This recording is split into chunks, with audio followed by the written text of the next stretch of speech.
we try to play really good teams out of conference to kind of get our RPI up for the NCAA tournament for an automatic bid.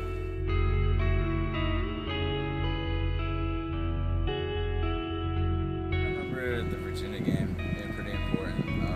We were losing 1-0. We actually got a red card in the second half. They had a PK. They scored it. We down 1-0, and then we got a PK with about 30 seconds left in the game, maybe less. Tyler took the PK and scored, went to overtime, and then we scored like not even 20 seconds into overtime.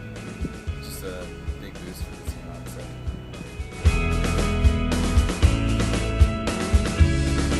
I think we picked up a good bit of momentum before the A-10 tournament, and then when we lost, it was like a pretty big heartbreak. I mean, obviously you don't expect to lose in the first round of the conference tournament. So we had a meeting after that game and just kind of let everything out. And I remember it was like a rough flight home after that. And when we got back, everything changed. You know, we forgot about the conference tournament, and our main focus was on that next game. And we just like to say it's either do or die. So we knew we had one NCAA game to prove everything, to keep playing.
For the second time in school history, the Charlotte 49ers men's soccer team has advanced to the College Cup. Appearances separated by 15 years. Teams linked by the name on their jersey. In 1996, the 49ers featured a talented goalkeeper and future MLS All-Star John Bush.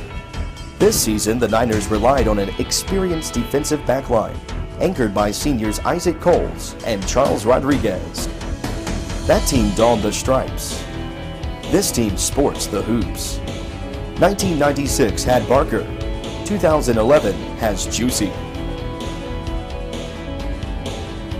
Players like Finkel, Maybe, Schaffner, and Hughes were difference makers in 1996. Players like Gibson, James, Kirkbride, and Rex are impact players for today. Charlotte's road to their first College Cup never left the Queen City.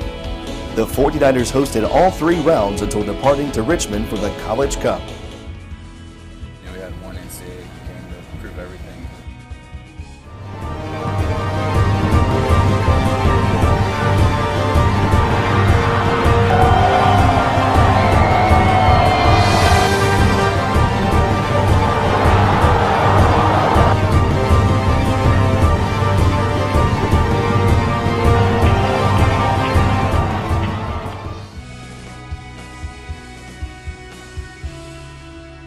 It was pretty cool because, you know, last season our first exhibition game was against Chapel Hill, and then to finish the season against them, just because obviously everybody thinks they're like the big brother you aspire to be at Chapel Hill, but you know, we don't really care. And we knew they had good players, but we knew we could match up against them perfectly, and I think we proved to everybody that we deserve to be there, and if not, win that game.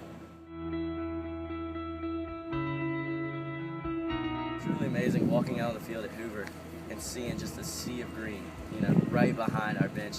And there's a moment, you know, that I still get like emotional about, and other guys would say the same. It's after we lost. I just heard a 49er chant, 49ers, and I literally, it just drowned out the complete celebration of the Carolina fans. I mean, those buses of all our fans come and outnumbering the opponents, or Chapel Hill's fans by was it like 7-1 or something like that. But that was pretty cool. And then this year, they have like a name, the Queen City Army. They have chants that sound like a professional team crowd. It's just a great atmosphere to play in, and like we obviously play for ourselves, but it's fun playing for the fans and the city as well. So Really big honor to be able to play for my city and go on the run like we did. And then just as the season went on, just kept getting more and more fans out there and students. And then obviously during the tournament run, more and more students kept coming out, and obviously we've grown like really big in fan base because students always come to our games now. We have jerseys all over campus.